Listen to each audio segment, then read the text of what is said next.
Otep, bien-aimés frères et sœurs, vous connaîtrez la vérité et la vérité vous affranchira. Ça, c'est pas moi qui le dis, c'est la Bible qui le dit. Mais moi, je vous dis mieux. Vous connaîtrez la vérité historique, notamment celle de vos ancêtres kémites, et vous aurez une vision globale de ce que c'est que la vraie souveraineté politique.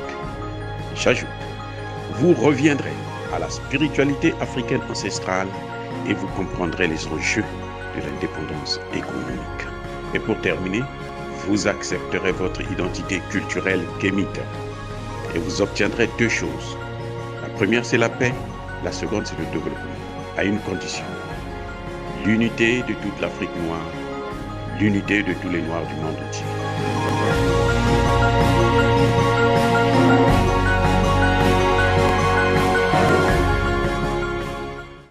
Otep à tous, bienvenue sur la chaîne des panafricanistes, par essence, par conviction et par excellence. Celle des citoyens kémites par nécessité et obligation de combat. Nous sommes une chaîne qui n'est guidée que par nos ancêtres et rien que par les ancêtres qui appartiennent à l'égrégore du monde noir. Par conséquent, nous ne croyons en aucun Dieu venu de l'étranger. Toutefois, cette vidéo n'est aucunement destinée à inciter à la haine ou à la violence. Car nous menons un combat qui est d'abord et avant tout spirituel, ensuite il est politique, géopolitique et géostratégique. Contre l'impérialisme, le colonialisme, le néocolonialisme et l'endocoloniat, sur la base du principe fondamental que nos ancêtres kémites nous ont laissé, qui est celui de la Mahat, c'est-à-dire vérité et justice. Vous êtes donc en droit de connaître la vérité et nous avons l'obligation de vous dire la vérité et rien que la vérité, afin que justice soit rendue à l'Afrique. C'est ça, notre modeste contribution dans cette noble lutte en faveur de la souveraineté, la dignité et l'unité africaine. Et ça, c'est le panafricanisme.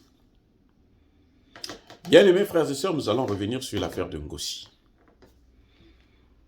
Les Français accusent les forces maliennes et les soldats russes d'avoir enterré, créé un charnier. Je vous ai toujours dit que juridiquement parlant, il y a une question qu'on doit se poser, qui est claire et nette. Quel est le motif? Pourquoi on va tuer? Pourquoi on va voler? Pourquoi on a frappé? Pourquoi on a... Donc, pour quelle raison on a commis tel ou tel acte? C'est ça qui est le plus important en matière de droit. Le juge doit toujours chercher à déterminer le motif de l'action, le motif du crime. Le cas échéant, avant de se poser la question du motif, on doit se poser la question de savoir qui sont ceux qui ont été enterrés dans ce charnier. C'est qui? C'est quelle ethnie? Est-ce que ce sont encore les Peuls que les Français prétendent aimer mieux que les Maliens, leurs frères? Alors que les Peuls, il y en a partout, sur tout l'ensemble du territoire. Ils se marient entre eux depuis des siècles. Ils n'ont jamais eu de problème. Il y a quelques hommes politiques qui veulent agiter le spectre de l'indépendance et tout, de l'autonomie. C'est tout, ça n'a. Mais les populations n'ont aucun problème. Donc, qui sont ces gens-là? Puisque les Français ont tout vu avec leurs drones. Qui sont-ils? Regardez ce qui se passe. Les Français viennent, ils filment une action. Leur erreur, c'est de filmer seulement au moment où on est en train de couvrir les corps avec du sable, la terre. Ils ne montrent pas la séquence où on a amené les corps. Puisqu'ils ont des drones. Je signale en passant qu'ils ont violé le territoire encore. Ils ont violé le territoire. Donc ils savaient qu'il y avait quelque chose là que nous allons voir. En quelque sorte. Ah oui, ils n'ont pas violé le territoire pour rien. Ce n'est pas tout l'ensemble du territoire. Ils n'ont pas mis 50 000 drones sur le Mali. C'est un drone qu'ils ont utilisé ce jour-là seulement pour venir filmer. Rien ne vous dit que ces images-là datent de la date à laquelle eux, ils ont prétendu filmer. Regardez ce qui se passe. Ils ne vous montrent pas à quel moment les soldats russes ont amené les cadavres. Ils ne vous montrent pas. Ils montrent seulement qu'on est en train d'enterrer et il y a 2 qui sont en train de filmer. Alors, quel est l'intérêt? On revient encore au motif. Un deuxième motif.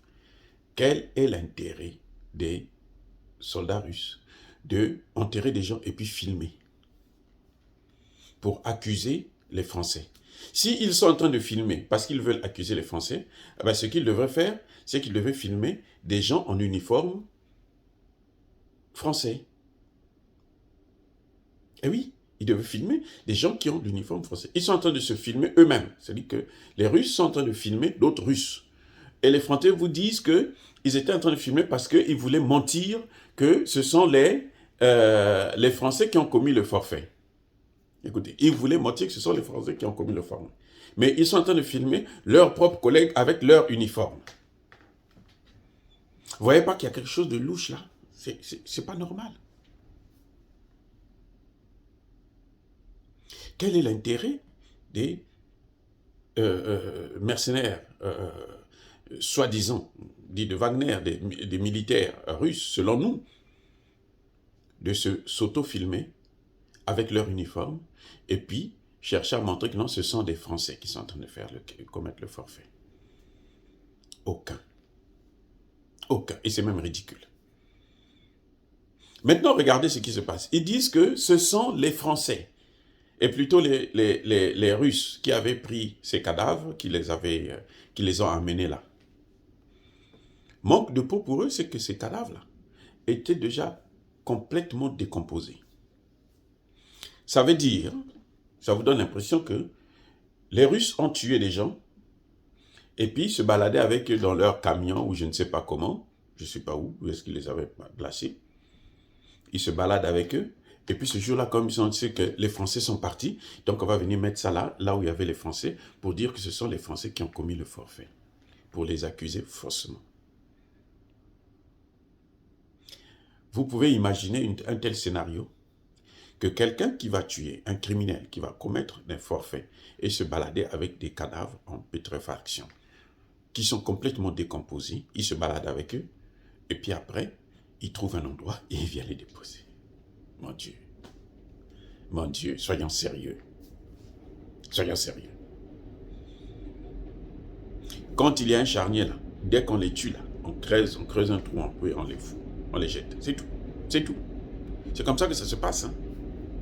Les criminels là le savent. Notamment les Français qui ont l'habitude de le faire puisque c'est leur jeu en Afrique. Quand ils veulent savoir ce que c'est que tuer quelqu'un, ils vont en Afrique, ils tuent, c'est gratuit. Ils ont la licence de tuer. Donc, ils peuvent faire ce qu'ils veulent. C'est-à-dire que c'est inimaginable ce que les Français sont en train de faire actuellement en Afrique et au Mali. Et ce qu'ils ont fait. Ils ont des drones.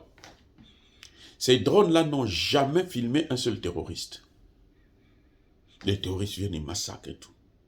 Ils n'ont jamais filmé un seul terroriste que eux ils ont tué. Ils vous disent que oh, on a tué un chef terroriste. Vous voyez jamais le cadavre. Vous devez les croire sur parole. Et pourtant ils ont des drones. Ils ont tous des appareils, des hélicoptères. À l'époque, le ciel malien leur appartenait. Voilà ce qui se passe. À l'époque, le ciel malien leur appartenait. Et maintenant, ils n'ont jamais pu arrêter. C'est maintenant seulement qu'ils sont là. Ils se passent leur temps à espionner l'armée malienne et les Russes. Ils violent le territoire sans problème. Et ils veulent qu'il puisse y avoir de coopération avec eux. Maintenant, revenons-en au motif fondamental. Quel est l'intérêt des Maliens, de l'armée malienne, qui est en train de monter en puissance, qui est soutenue par cette population, qui est en train de travailler pour protéger cette population, de tuer ces mêmes populations et puis de créer des charniers?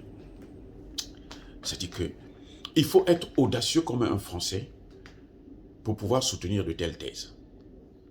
Quel est l'intérêt de l'armée française de massacrer ses propres populations qu'elle est en train de soutenir, alors qu'en ce moment, elle est en train de monter en puissance? Les terroristes sont en train de fuir. Quelle est cette force-là qui va commettre de telles exactions? Et pourquoi? Pour obtenir quoi?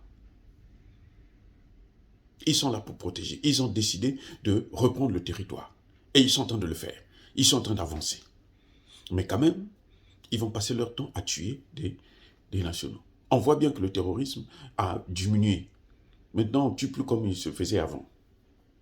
Il y a des attaques. Dernièrement, quand la base de Ngossi, dès que les Français ont libéré la base, la même nuit, ils ont été attaqués. Ça veut dire qu'ils avaient planifié ça. Ce n'est pas quelque chose de naturel. Non, ça a été planifié avec les Français. Maintenant, regardez une chose. Les Français sont au Niger, non? Ils sont au Burkina Faso avec sabre. Un petit nombre, certes, mais ils sont là. L'armée nigérienne lance un assaut contre les terroristes. Et ils ont tué une centaine de terroristes. Une centaine. Le Nigeria plutôt le Niger et le Burkina Faso. Les deux armées. Vous savez quoi? L'armée française n'a pas trouvé une seule bavure. Ah oui, non, non, non, non. Parce que ils sont au Niger et au Burkina Faso. Ça veut dire quoi? Ça veut dire que là où eux, ils sont, là où on les a acceptés de piller le pays, de détruire, de déstabiliser, là, il ne faut pas parler de bavure militaire. Tout se passe très bien. On a eu 100, pendant 3 mois, on a eu 100 terroristes qui ont été neutralisés. Il n'y a eu aucune bavure. Mais les Français sont là en train de regarder, en train de les suivre. Hein. Il n'y a pas eu de bavure. Là où il y a les Russes, toute intervention malienne, de l'armée malienne, c'est une bavure. Toute intervention. C'est ça qu'ils sont en train de nous dire. Aujourd'hui, l'armée malienne se plaint. Le gouvernement malien dit non, mais ils sont en train de nous espionner et de nous divertir, nous empêcher de faire notre travail. C'est comme si, comment expliquez-vous? La nouvelle est sortie d'abord sur RFI et France 24. Mais RFI et France 24 ne sont plus au Mali. Que je sache. Hein. Bon, je ne sais plus. Je ne sais pas ce que vous pensez. Moi, je sais, hein, moi, selon moi, hein, je pense que RFI et France 24 ne travaillent plus au Mali. Ils n'ont plus le droit de travailler au Mali. L'armée française prend des photos. Elle filme. Qu'est-ce qu'elle fait de ces photos? Elle envoie ça à RFI, elle envoie ça à France 24. Elle n'envoie pas ça à la presse internationale. Pour dire, voilà ce que nous avons vu. Elle envoie chez ses complices, la presse française. Et cette presse-là, elle n'est pas écoutée par les Français eux-mêmes. Hein. Les vrais Français, là, les Gaulois, là, les Français de souche, ils n'écoutent pas RFI, France 24. Non, ne vous leurrez pas. Ça, c'est une information qui est faite pour vous parce que c'est vous qu'il faut manipuler. Donc, l'armée prend des informations, elle n'envoie pas ça à la presse internationale, elle envoie ça à une certaine presse. Et une presse qui est interdite au Mali. Elle dit, voici, on vous donne l'information, allez, faites le jeu. La guerre de la communication. Donc, qu'est-ce qui se passe exactement au Mali? La France est en guerre contre le gouvernement malien, contre l'armée malienne. Il a été prouvé avec la guerre en Ukraine que la guerre n'est pas seulement avec les armes, mais elle est d'abord communicationnelle. C'est la guerre des médias. C'est pour ça qu'ils font ce qu'ils sont en train de faire. C'est-à-dire qu'ils sont en guerre. Ils ont déclaré la guerre au Mali. Ce qu'ils oublient, c'est que nous sommes là aussi pour défendre le Mali, pour défendre l'Afrique. Et nous allons leur mener cette guerre. voyez, on vous démontre par A plus B que vous avez affaire à des amateurs, des menteurs, des criminels, des assassins, des tueurs. Déjà, ils violent le territoire malien. Ils n'ont pas le droit encore de travailler sur le sol malien. Ils n'ont pas le droit, ils n'ont pas ce droit. Ils violent le territoire. En matière de droit, écoutez-moi, en matière de droit, là, les preuves, là, quand elles sont acquises par des moyens frauduleux, ils ne sont pas soutenables. Déjà. En plus, quand on rentre dans le fond, il y a tellement d'interrogations, il y a tellement de failles dans ce montage américain, et africain plutôt français. Regardez ce qui se passe. On sait aujourd'hui que ceux qui ont l'habitude d'utiliser les uniformes russes, ce sont les Français. Je vais vous donner des exemples. Guignolo, l'autre assassin qui voulait tuer le président Touadéra. Vous savez, il se baladait avec sa voiture, c'était le drapeau français, plutôt russe, qu'il mettait sur sa voiture. Il ne mettait pas le drapeau français, hein. Il mettait le drapeau russe. Et quand il se présentait, les gens, ils se présentaient pour un russe. Guignolo, que Touadéra a libéré, bien entendu, parce que bon, il est ce qu'il est, il est peureux, il ne veut pas prendre ses responsabilités. Quelques mois plus tard, lorsque les militaires, les casques bleus de l'armée française ont tenté de tuer le même Touadéra, ils étaient en uniforme. Et vous savez quoi? Leur voiture avait la même immatriculation que la voiture du président.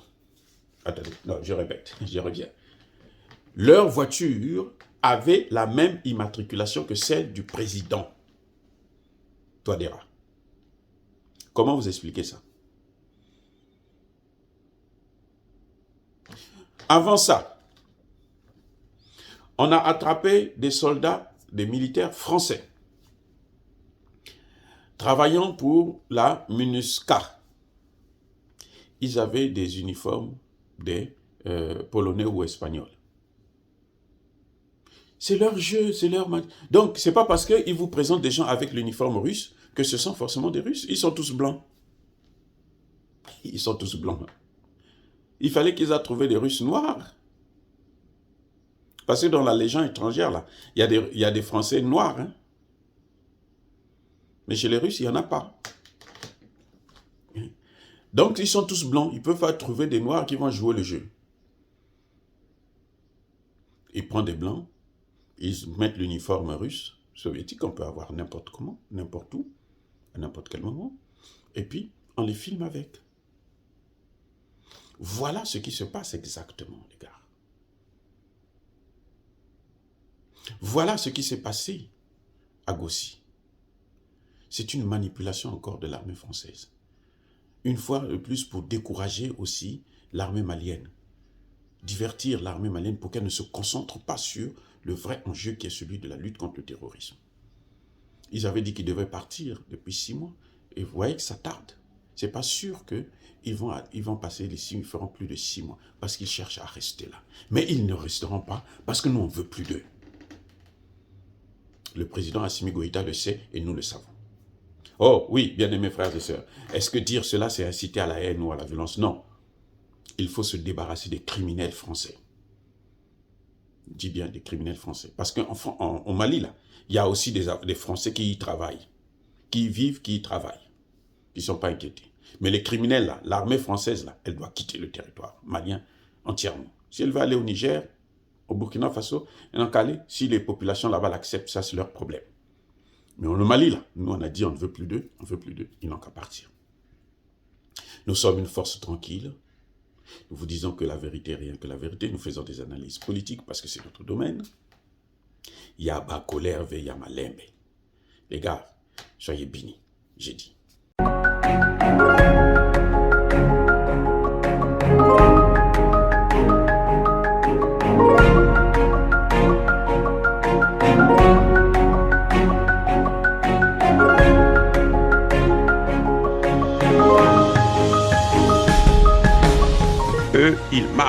par la foi et non par la vue. Mais moi, je vous conseille vivement de marcher par la connaissance scientifique et historique, notamment celle de nos ancêtres kémites, par les 5 sens et par l'intelligence. Hotep, vive l'Afrique éternelle et que Dieu vous bénisse. Abou Apia.